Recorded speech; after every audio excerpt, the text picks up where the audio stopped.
신앙은 우선순위의 싸움이다라는 제목을 가지고 오늘 마태복음 6장 33절부터 34절 말씀으로 우리 함께 은혜를 나누겠습니다.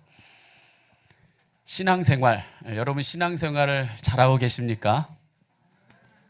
네, 웃음이 한 3-4명 나오고 아멘이 1-2명 나오는 걸 봐서는 대다수가 뭐가 찔리는 게 있나 봐요. 네. 자, 신앙생활이 뭐냐라고 뭐 다양하게 정의 내릴 수 있겠지만 그 많은 정의 가운데 제가 하나의 정의를 내리자면 신앙생활은 한마디로 우선순위의 싸움이라 말할 수 있습니다. 이것도 중요하고 저것도 중요해 보이는 상황입니다. 늘 사람은 이것도 중요하고 저것도 중요해 보이는 상황 속에 살아갑니다. 아주 간단한 것부터 그래요. 짜장면집 들어갑니다. 짬뽕도 중요하고 짜장면도 중요하고 이것도 취하고 싶고 저것도 취하고 싶죠. 그죠? 근데 여러분 짜장면을 한 그릇 먹고 나서 짬뽕 먹으면 그 맛이 이미 없습니다. 배가 부르니까. 그죠? 그래서 우리는 최상의 상태를 우리가 선택하기 위해서 둘 중에 하나는 선택해야지 그걸 최상의 상태로 먹습니다. 아침에 넥타이 하나를 골라도 파란색을 할까 오늘 빨간색 계열을 할까 저 고민했습니다. 여러분 보기에는 뭐 그냥 메고 왔나 보다 하지만 나름대로 파란색 느낌으로 톤을 통일할까? 빨간색 할까? 자, 2개 메고 오면 걔 미친놈이죠? 이상한 놈입니다. 그거 하나를 포기해야지 깔끔한 모습이 되지 하고 싶다고 이것도 중요하고 저것도 중요하다고 해서 2개 이렇게 메고 있으면 그거 모양 빠집니다. 결국에요, 우리가 무언가를 믿고 무언가를 의지하고 무언가를 최고의 가치로 여긴다고 하는 것은 다른 말로 표현하면 늘 우선순위를 무엇으로 둘 것이냐, 그 싸움입니다. 사실 모든 삶 속에서 이것도 중요하고 저것도 중요해 보이는 상황에서 무엇을 선택하며 사는가 하는 것이 그 사람의 신앙의 상태를 말해줍니다. 예를 들어 보겠습니다. 예를 들어서 성도에게 있어서 사람 관계도 중요하고 예배도 중요합니다. 자, 그런데 이 둘 다 중요한 상황에서 둘 중에 하나를 선택해야 되는 상황이 온다면 그 사람이 지금 무엇을 믿고 의지하는가를 바로 보여주게 됩니다. 기억할 것은, 제가 말하는 건 여러분 절대로 오해하지 말 것은 사람 관계가 더 중요하지 않다거나 예배만 더 중요하다거나 그게 아닙니다. 성도에게 있어도, 그죠? 우리가 예수 그리스도의 삶을 보이는 거니까 사람과의 관계에서도 우리가 마땅히 중요하게 잘 사람 관계를 맺는 것도 중요하고 하나님 앞에 예배를 잘 드리는 것도 다 중요하다는 겁니다. 제가 말하는 건 이게 중요하다는 거예요. 둘 다. 둘 다 중요한데 다만 이 두 가치가 충돌을 할 때 우리가 이 가운데서 무엇을 우선순위에 두느냐가 그 사람의 신앙의 현주소를 정확하게 사실은 말해준다는 거죠. 제가 예를 한번 들어볼게요. 자, 제가 아주 가까운 사람의 예를 들어 결혼식이 있다고 생각합시다. 자, 결혼식인데 마침 주일 11시예요. 아주 실제적으로 부딪히는 상황이 오는 겁니다. 자, 11시에 내가 소중하게 여긴다고 생각하는 그 사람이 결혼식을 하는데 아직까지는 사람 관계가 더 우선이고 그 사람과의 친밀한 오랫동안의 관계가 더 우선순위라고 생각하는 사람은 예배를 나중에 드려도 되는 것이라고 생각하고 그 사람 관계를 선택할 겁니다. 그죠? 그런데 또 어떤 사람은 그거보다 예배가 더 중요하다고 생각하기 때문에 예배를 우선순위로 선택하고 그 사람과의 관계가 깨어지지 않고 그 사람을 충분히 축복할 수 있는 다른 방법을 찾을 겁니다. 뭐 하루 먼저 가서 선물을 주고 마음을 전하고 충분히 축복하고 온다든지 아니면 그 식장 근처에 예배를 드리고 일부 예배 드린 데도 있으니까 그렇게 예배를 드리고 그 사람을 축복해 준다든지 다양한 방법으로 예배를 우선순위에 두고 그 차선책을 선택할 겁니다. 자, 결국 우리의 생각과 우리의 의지를 따를 몸은 몇 개예요? 하나이기 때문에 내가 가장 중요하다고 생각하는 것, 내가 지금 의지하고 있는 것, 그거를 가장 먼저 선택하고 따를 수밖에 없습니다. 자, 이쪽으로 짜장 먹고 이쪽으로 짬뽕 먹을 수가 없어요. 그럼 맛 섞여갖고 이것도 저것도 아니야. 하나를 먹으려면 확실하게 먹어야죠. 그러니까 무엇을 선택하느냐가 그 사람이 가장 지금 중요하게 여기는 게 뭔지를 100마디 말보다도 한 번의 선택과 행동이 말해주는 겁니다. 그게 인간의 실제 존재예요. 실존이에요. 자, 이러한 실존 앞에서 예수님이 우리가 지난 한 달 동안의 말씀을 살펴봤지만 아주 예수님이 때로는 단도직입적일 때 아주 단도직입적으로 물어봐요. 야, 너 하나님이냐 재물이냐를 물어봐요. 이게 사실은 모든 사람들이 고민하는 2개 가장 큰 명제이기 때문입니다. 예수님이 무엇이라고 우리에게 말씀하셨습니까? 마태복음 6장 24절에 보면 한 사람이 두 주인을 섬긴다 못 섬긴다? 못 섬기니 혹 이를 미워하고 저를 사랑하거나 혹 이를 중히 여기고 저를 경히 여김이라. 너희가 무엇과 무엇을? 그죠? 한번 여러분 적어볼까요? 하나님과 재물을 겸하여서는 섬기지 못한다고 말합니다.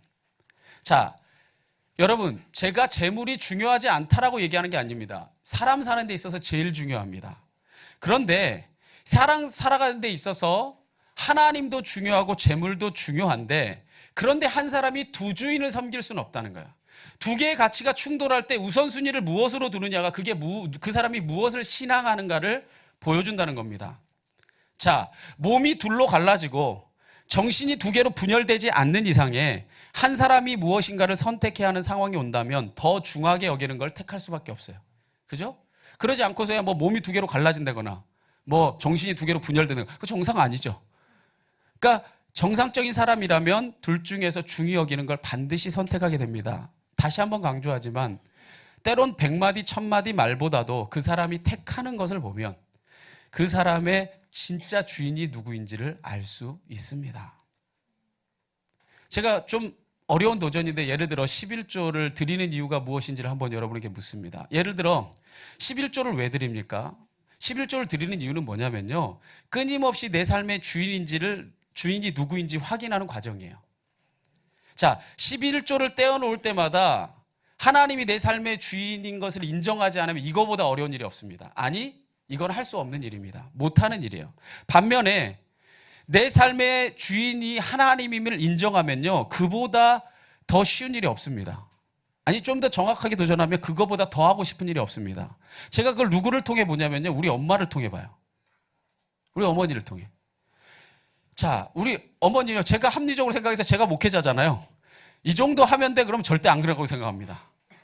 예를 들어서 제가 11조를 이미 드리고 용돈을 드리잖아요. 그 용돈을 드렸다가 11조를 드리고 저한테 무슨 일이 있어서 좀 주잖아요. 그럼 또 11조를 드리라고요. 그러면 전체적으로 따져보면 10에 3조니까 안 드려도 된다고 그래도 아닙니다. 예를 들어 제가 어머니한테 효도하는 길이 뭐냐, 좀 좋은 거, 좀 뭐죠, 과일도 막 떠리로 막 파는 거 이런 거 말이라, 좀 어머니 하나밖에 없으니까 좀 과일 괜찮은 거 사 먹기를 원하면 그렇게 아들이 그걸 원해가지고 이 귀에 못이 박혀라 얘기를 해도요, 절대 그럴 일 없습니다. 다 어디서 쓰다 버려지고 막 떠리로 막 파는 거 그거 가다가 먹는데, 그 다음에 엄마가 세상에서 제일 행복해 할 때가 있습니다. 헌금했다고 할 때 제일 행복해. 저는 목회자인데도 이해가 안 갈 만큼. 근데 제가 어느 순간인가 그 뜻을 접었습니다. 왜냐하면 저희 어머니에게 있어서 이 세상에서 제일 행복한 것은 하나님께 무언가 드릴 수 있다는 것을 행했을 때가 제일 행복한 거예요. 그러니까 어머니의 행복을 제가 빼앗을 수가 없더라고요. 아무리 다른 걸로 설명하고 좋은 것 좀 먹고 이제 하나님 나라 갈 날도 얼마 안 남았으니까 좋은 거 입고 하라고 해도 절대로 그러지 않습니다. 입을 거 먹을 거 아껴서 하나님께 드릴 때가 우리 어머니에게는 제일 행복한 순간입니다. 결국에 어머니한테 돈을 줘도 그렇고 시간을 줘도 그렇고 뭘 줘도 그렇고 제가 확실하게 확증하는 것은 가장 우선순위는 하나님한테 가장 먼저 갑니다. 그런데 제가 감사한 것은 그 어머니가 때로는 뭐 성격이 되게 불같아요. 여기서 얘기하면 벌써 저기가 있고, 저하고 잘 안 맞아요. 저랑 잘 안 맞는데 어머니가 쌓아온 헌신과 어머니가 쌓아온 그 기도와 모든 것들을 제가 받는 것을 느낍니다. 저요, 되게 성격도 별로입니다. 고개 끄덕거리잖아요. 성격도 그저 그렇고요. 그렇게 사랑이 많은 것도 아니고요. 그렇게 괜찮은 인물이 아닙니다. 그런데요, 저를 궁일이 여겨주는 분이 되게 많습니다. 지금 여기 앉아 계신 분들은 상당수가 저를 불쌍히 여겨줄걸요? 이상하죠? 제가 한 게 없어요. 제가 여러분한테 뭘 더한 것도 없고 여러분에게 무언가를 더한 것도 없는데 저는 참 그걸 느낍니다. 제가 참 은혜와 사랑을 많이 받고 사는구나. 그건 내가 다 한 일일까? 아니라고 생각합니다. 하나님 베푸신 은혜죠. 그럼 왜 내게 그 은혜를 베풀어 주실까? 어머님의 기도가 내게 그대로 응답되고 있다는 것을 저는 때로 살아가는 순간마다 느낍니다.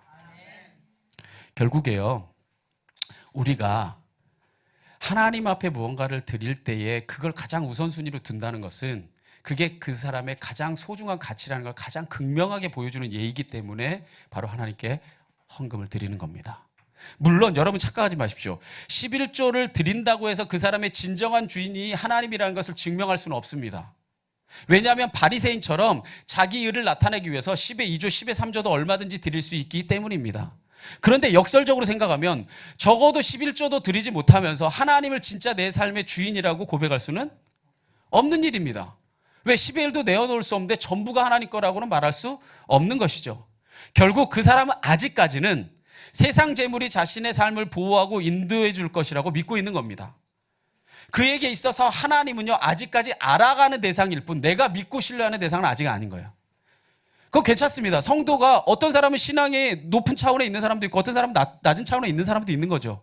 모두 다 이 차원에 있어야 되고 저 차원에 있는 사람들을 정죄하는 게 아닙니다. 다만 누군가는 하나님을 완전히 신뢰하고 의지하고 살아가고 있는 것이고 누군가는 아직은 알아가는 과정에 있는 것일 뿐이에요. 자, 그러니 우리가 알아가는 과정에 있는 사람이 하나님을 최우선순위에 아직은 둘 수 없는 거죠. 그래서요, 예수님은 우리의 신앙을 입이 아닌 삶으로 말해야 된다고 분명하게 말씀하십니다. 그래서 지금 마태복음 5장과 6장이 산상수훈인데 7장까지 산상수훈이 이어지는데 산상수훈 전체의 말씀을 갈무리하시면서 예수님이 우리에게 이렇게 말씀하십니다. 자, 이러므로 이제까지 모든 가르침, 그 뒤에는 이제 부록이에요. 너희가 모래 위에 집 지을 거냐 반석 위에 집 지을 거냐 이제 부록이고 말씀의 가르침의 전체의 이 갈무리는 바로 이 7장의 20절과 21절입니다. 자, 이제까지 산상수훈을 가르쳤으니 이러므로 그들의 열매로 그들을 알리라. 말로 하는 것 아니라 열매로 알리라. 나더러 주여 주여 하는 자마다 다 천국에 들어가는 것 아니요, 다만 하늘에 계신 내 아버지의 뜻대로 행하는 자라야 들어가리라. 할렐루야. 주님은 하나님만이 내 인생의 참 주인이라는 것을 삶으로 증명하길 원하십니다. 여러분, 우리 지난 시간에 염려하지 말아야 된다는 말씀을 나눴습니다. 우리가 염려하지 말아야 되는 이유가 뭡니까? 그것은요, 역설적으로 말하면 하나님에 대한 믿음이 흔들리고 있다는 증거예요. 우리가 염려한다는 것은 하나님이 내 삶을 돌보시고 계시고 내 삶을 인도하고 계신다는 그 믿음이 흔들리기 때문에 염려의 늪에 빠지게 됩니다. 결국에 세상 것에 대한 염려는요, 세상과 함께 점점 우리를 죽어가게 만듭니다. 신앙이 죽고 영혼이 죽고 육체가 죽어가게 만드는 겁니다. 제가 말했잖아요. 저도 지난 주간에 한 주간 내내 염려했더니 다크서클이 침과 자고 내려와가지고 몸은 무거워져가지고 의욕도 없고 뭘 해야 될지. 보세요. 결국에 여러분 한 주간 한번 제가 예언합니다. 한 주간 염려하고 살아보세요. 신앙이 막 죽어가고요. 영혼도 죽어가고 육체도 죽어갑니다. 자, 그런데 믿음은요, 똑같은 상황에서도 우리를 살게 합니다. 상황은 똑같아요. 상황이 변화된 게 아니라 믿음을 가지고 있으면 그 상황에서도 죽어가는 게 아니라 살아가게 만드는 거죠. 왜냐? 그 가운데 하나님이 역사하시면 문제가 변해서 간증이 되고 눈물이 변해서 희락이 되고 광야가 변해서 가나안 땅이 될 것을 믿기 때문입니다. 제가 예를 들어 볼게요. 아브라함에게 독자 이삭을 번제물로 바치라, 이 얘기는 아브라함에게 있어서 아주 그냥 죽음에 이를 듯한 시험이었습니다. 엄청난 시험이에요. 자, 그런데 아브라함이 어떤 믿음을 가지고 나가냐면요, 로마서 4장 17절에 보면요, 그가 믿은 바 하나님이 죽은 자를 살리시며 없는 것을 있게 하시는 이시다. 할렐루야. 그 믿음 가지고 이삭을 번제물로 드리기 위해 모리아산으로 나갑니다. 그때 어떤 역사가 일어났습니까? 염려 늪에 빠진 게 아니라 믿음으로 나갔을 때 저가 여호와께서 양을 예비하시는 여호와 이레의 그 은혜를 경험하게 되었고 믿음의 조상이라고 하나님께 인정받게 됐습니다. 또 하나 예를 들어 볼까요? 요셉도 마찬가지입니다. 예를 들어 요셉이 약 17세 어린 나이에 자, 애굽의 종으로 팔려서 형들에게 다 버림을 받고 내던져졌어요. 광야에 내던져졌습니다. 자, 그리고 애굽의 종으로 팔려갔을 때 이 요셉이 만약에 자기 삶을 염려하려고 마음먹으면 염려할 것 투성입니다. 뭘 먹을까? 뭐 입을까? 뭐 마실까? 내가 어떻게 살아갈까? 종으로서 내가 어떻게 이 땅에서 생존할까? 모든 것이 다 염려할 것 투성이었어요.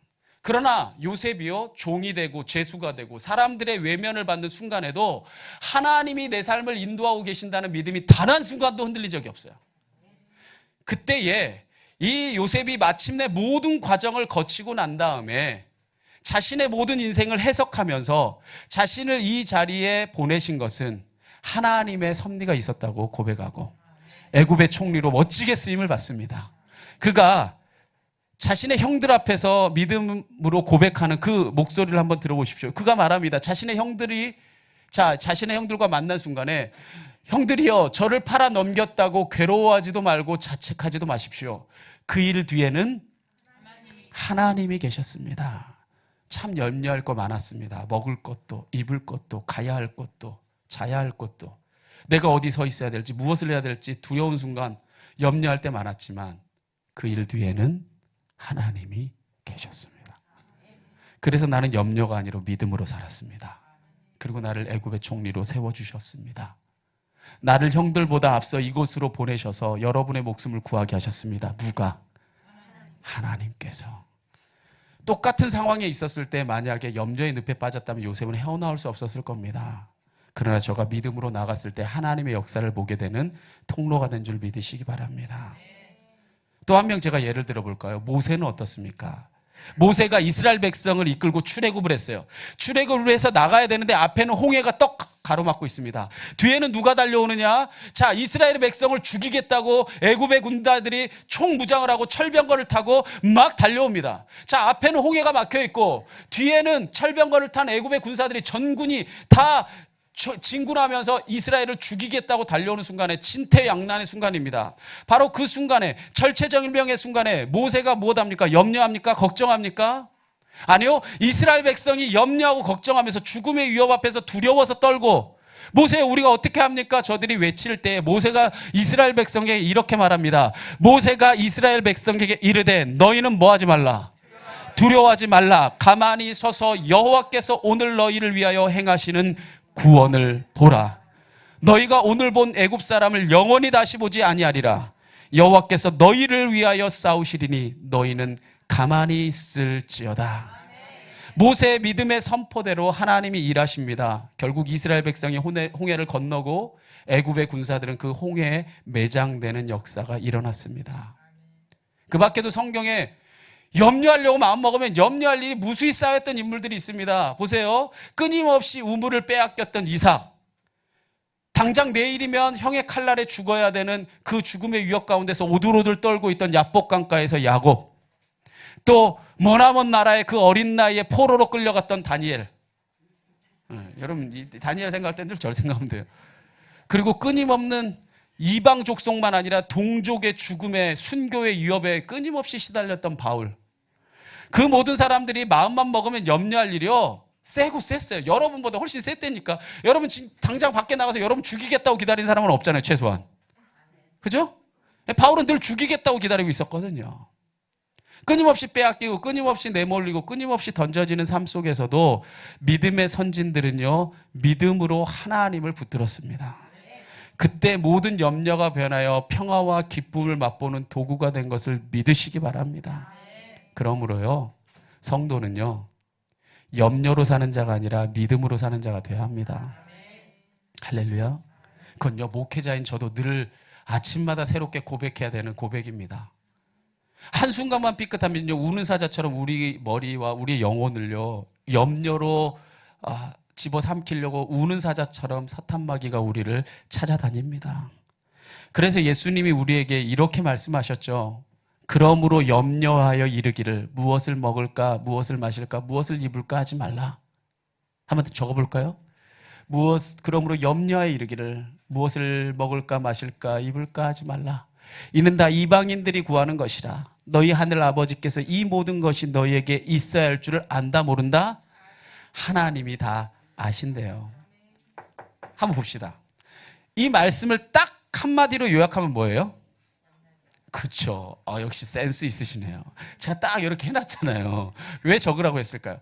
딱 한마디로 요약하면 이 얘기입니다. 이 얘기 길고 주구장창 긴데, 사실 마태복음 6장 후반부에 가르침이 기나 긴데, 딱 한마디로 얘기하면 뭐냐면 염려하지 말아랍니다. 할렐루야. 하나님은 우리가 염려하는 모든 것이 있어야 할 것을요, 알고 계십니다. 하나님이 그걸 알고 계시다면 공급해 줄 것도 믿어야 되지 않겠습니까? 보세요. 부모가 버젓이 살아있는데, 우리 어제 신방하는데 우리 은총이 보니까 오랜만에 보니까 되게 컸더라고요. 이제 청년 은총이가 될 것 같아. 자, 예를 들어 은총이가 어제도 뭐 밥 먹으러 오래니까는 친구 데리고 아무 걱정 없이 데려오더라고요. 그죠? 예. 아빠는 6,000원짜리 밥 먹을 때도 한 번 생각하고 두 번 생각하고 먹는데 친구 아무 생각 없이 막 5명씩 데려오나 봐요. 제발 한 명만 데려와라. 어저께 그러더라고요. 야, 한 명만 데려와 제발. 보세요. 예, 아빠는 6,000원짜리 넘어서는 거 먹을 때마다 고민하는데 예, 은총이는요. 밥 먹어? 그래? 그럼 애들아 가자. 그래서 자기 독수리 오형제가 있대요. 뭐 다 끌고 오면 아빠는 지금 5끼 먹어야 될 걸 그냥 울며 겨자 먹기로 다 내줘야지 뭐. 애들이 보니까 다 살이 충만하던데 막 넘실넘실 되는데 보세요. 그런데 예를 들어 그래 은총이가 부모 버젓이 살아있는데 아침마다 걱정합니다. 나는 무엇을 먹을까? 나는 무엇을 마실까? 나는 오늘 무엇을 입을 수 있을까? 막 걱정합니다. 막 예를 들어서 그렇게 이게 한두 번이 아니라 매일매일 염려하며 산다면 부모가 버젓이 살아있는데 부모가 보면서 속상할 거예요. 그죠? 그죠?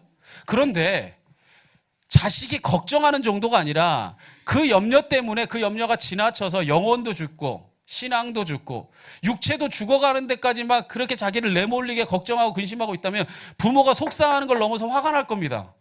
야, 내가 있잖아. 야, 나 못 믿어?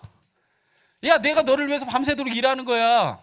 내가 너 먹이고 싶어서 내가 이렇게 힘들여서 내가 고생하는 거야. 말해줘도 아랑곳하지 않고 근심하고 걱정하고 있다면 자기 영혼을 죽여가면서 육체를 죽여가고 있다면 정말 속상할 겁니다. 성도의 삶도 마찬가지입니다. 하나님이요, 내 하나님이십니다. 그런데 우리가 하나님을 믿노라 하면서 그 하나님이 나의 하나님이라고 고백하면서도 세상 염려 붙들고 그냥 지하로 들어가서 계속해서 죽어가고 우리의 영혼이 골마가고 사그러들어 간다면 하나님이 얼마나 속상하시겠습니까? 우리가 이제 그 염려의 늪에서 벗어나서 믿음으로 승리하는 자가 되기를 진심으로 축원합니다.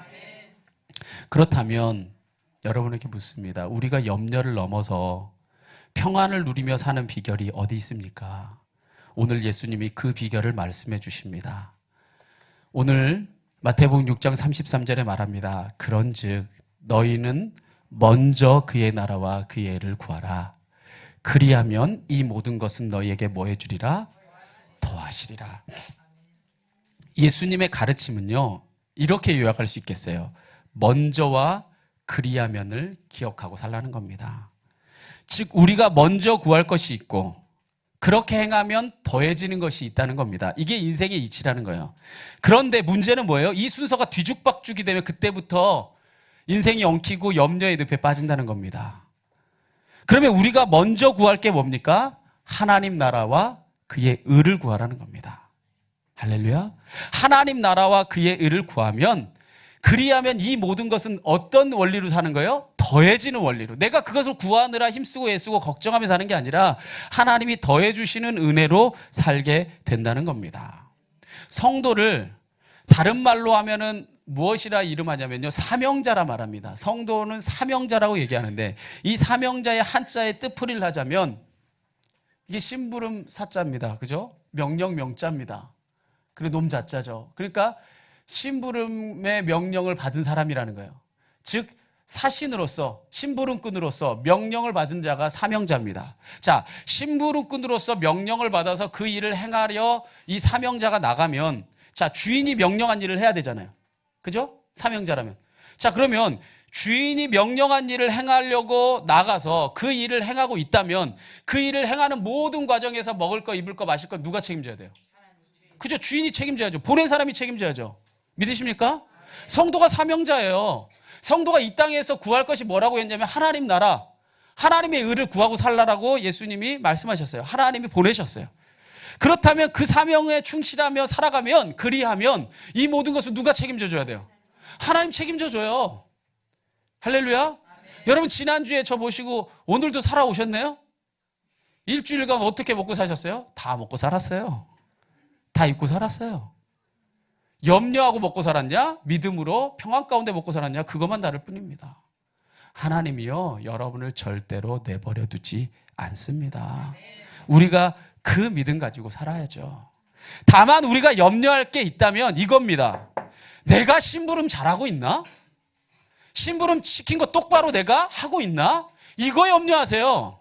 먹을 거, 마실 거, 입을 거는요, 더해준다니까요. 이건 염려할 대상이 아니라 더해주는 대상입니다. 우리가 염려할 것은 내가 심부름 받은 그것을 내가 잘하고 있는가, 그것을 염려하는 겁니다. 그래서 일생에 자신의 삶에 대해서는 일말의 염려도 하지 않았던 사도 바울이요, 하나님 나라와 의를 위해서는 이렇게 고백합니다. 자, 고린도후서 11장 28절에 말하기를, 이외의 일은 고사하고 아직도 날마다 내 속에 눌리는 일이 있으니 곧 모든 교회를 위하여 뭐 하는 것이라? 그렇습니다. 우리가 고민할 건 이거예요. 우리가 염려할 것은 하나님을 위해 염려하는 겁니다. 하나님 나라와 그 일을 이루는 것. 바로 그 일을 이루며 살아갈 때 하나님이 우리에게 필요한 건 더해 주시는 거예요. 그래서 우리 인생에 간증이 있는 인생이 되는 겁니다. 예수님이요, 이 모든 염려에 대한 가르침을 갈무리 하시면서 마지막으로 오늘 마태복음 6장의 가장 마지막 구절로 이렇게 우리에게 말씀하십니다. 좀 더우신가요? 네, 좀 틀어주세요. 네, 앞에도 좀 틀어주시고. 네, 우리 에어컨 3개나 있어가지고 뭐 추울 수 있는데, 네, 좀 틀어주세요. 마지막으로 34절 다 같이 한번 읽어볼까요? 시작.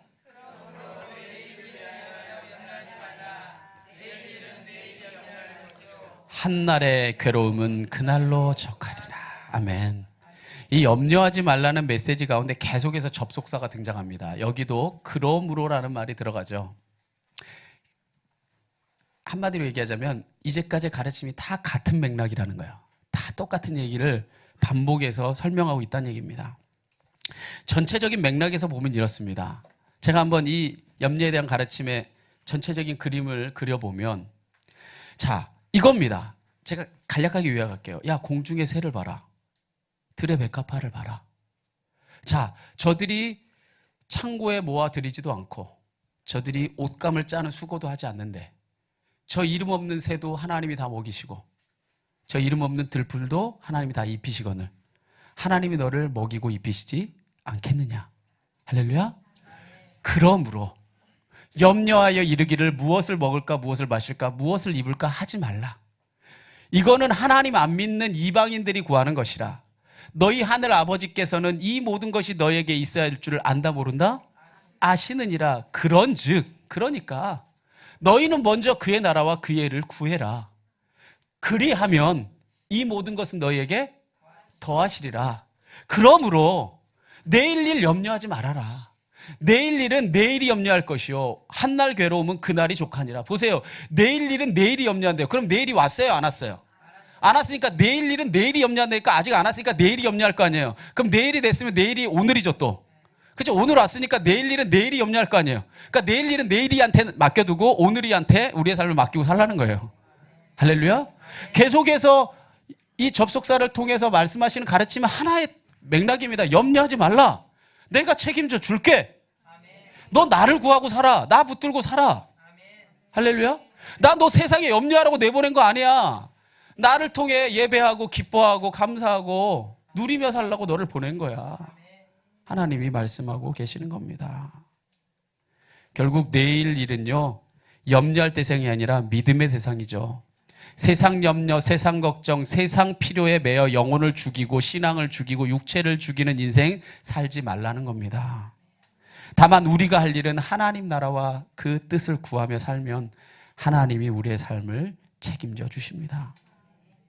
이런 관점에서 보면 성도는 내일 일 때문에 염려하며 사는 인생이 아니라 하나님께서 허락하신 오늘을 아름답게 채우며 사는 인생이 돼야 돼요. 할렐루야. 어떤 한 목사님의 말씀처럼 인생이라뇨 오늘이 모여서 이룬 흔적이자 실체입니다. 정성껏 점을 찍어서 형체를 만들어내는 이 점묘법의 이 화가들처럼 우리는 오늘이라는 점을 정성껏 찍음으로 인생의 큰 그림을 그려가는 거예요. 정성을 들인다는 것은 내 마음과 정성을 다 담는다는 거죠. 우리가 자신의 온 마음을 담아서 정성껏 일하고 정성껏 먹고 정성껏 만나고 정성껏 공부하고 정성껏 사랑하고 정성껏 예배하고 그 인생의 점들을 하나님, 오늘 하루를 허락하신 그 하나님의 그 은혜를 기억하면서 하루하루를 정성껏 점을 찍어 가보세요. 그럼 인생이 아름다운 그림이 될 거예요.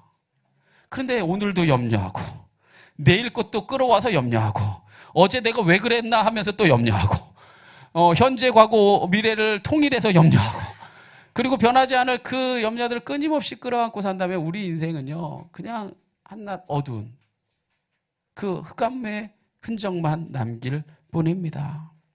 그러니 내일 일을 염려하기보다 오늘의 사명에 충실한 삶을 사는 것이 진짜 지혜로운 인생이 아니겠습니까?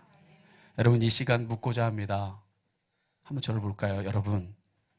여러분 삶에서 최우선순위는 과연 누굽니까? 사람입니까? 물질입니까? 아니면 하나님이십니까? 우선순위를 땅의 것에 두고 살면요, 뭐 먹을까, 뭐 마실까, 무엇을 쌓아놓을까, 무엇을 누릴까만 염려하며 사는 인생이 되고 말 것입니다. 그런 자에게 하나님 나라의 의와 하나님 나라의 영광이 보일 리가 없죠. 그러나 우선순위를 하나님께 두고 살면 하나님의 상급을 쌓고자 마음을 쓰게 되고 이것을 위하여서 무엇을 행하며 살까를 생각하는 인생이 됩니다. 그런 자에게 하나님이 세심하게 마음 쓰시며 그 모든 길을 인도해 주시지 않겠습니까? 할렐루야. 우리가 아까 함께 드렸던 찬양의 고백, 이 고백을 한번 함께 나눠보기 원합니다. 아까 우리 고백을 드렸죠.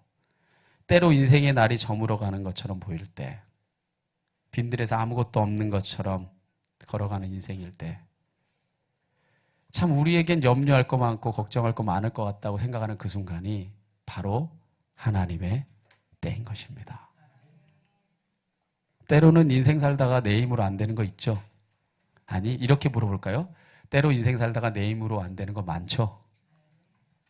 또 인생을 살다가 빈손으로 걸어가는 그런 때가 있습니다.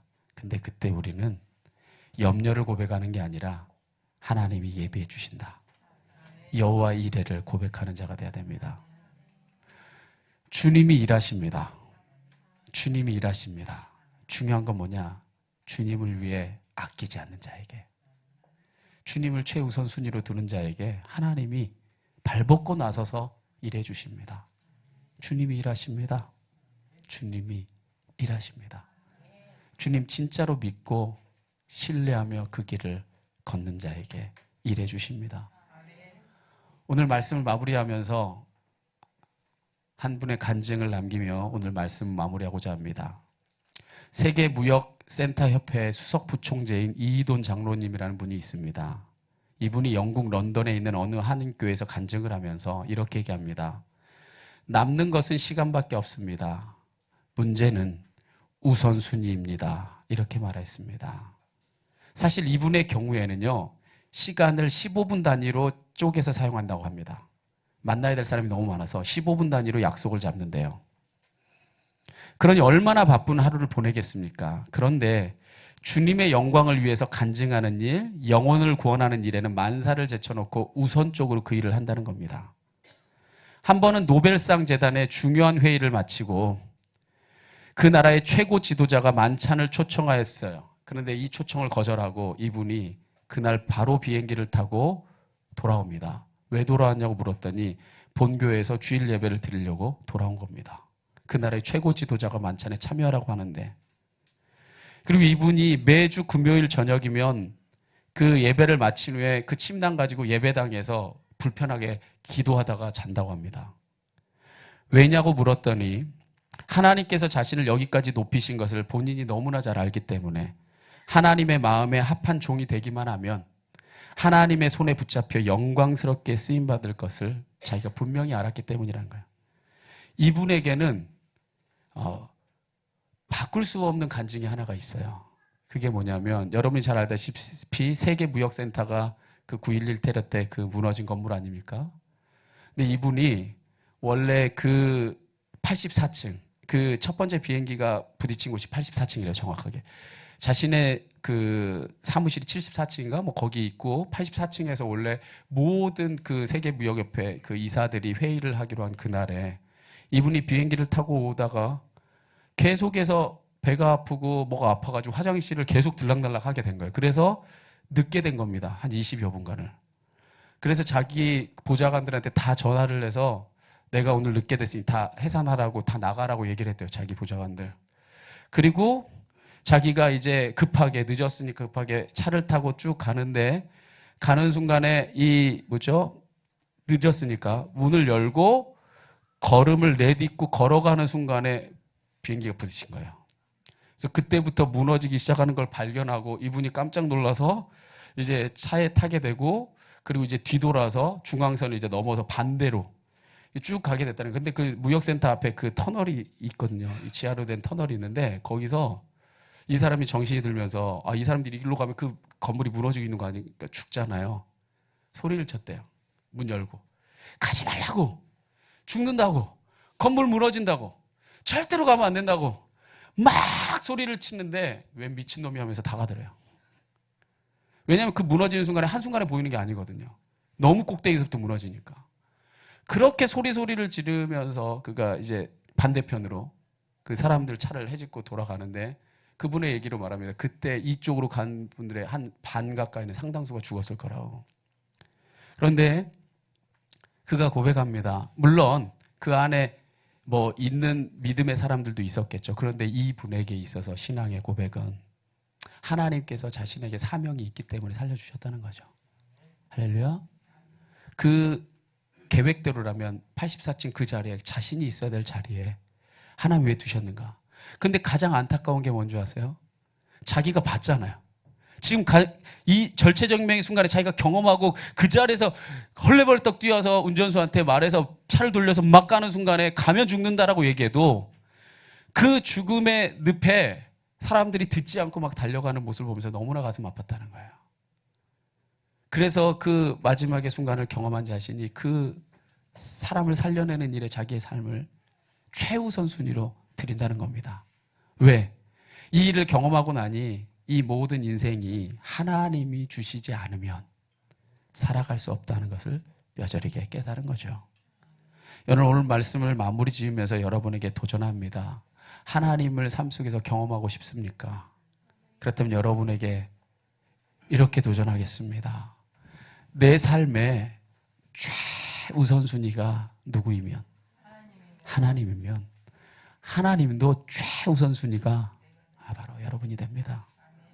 모든 삶의 우선순위를 하나님으로 두고 산다면 하나님도 여러분이 신음하실 때, 여러분이 부르짖을 때 가장 먼저 들어주시지 않겠습니까? 주님이 일하심을 한번 경험해 보십시오. 여러분이 몸부림치며만 살지 마시고 하나님이 일하시는, 하나님이 역사하시는 인생을 어쩜 모세처럼, 요셉처럼, 다니엘처럼 감격적으로 경험하는 인생이 될 수 있기를 진심으로 축원합니다. 오늘 그 믿음의 고백을 담아 이 시간에 우리 하나님 찬양하면서, 하나님, 내가 하나님을 내 인생의 가장 최우선 순위로 두고 살아가기를 원합니다. 우리 한번 기도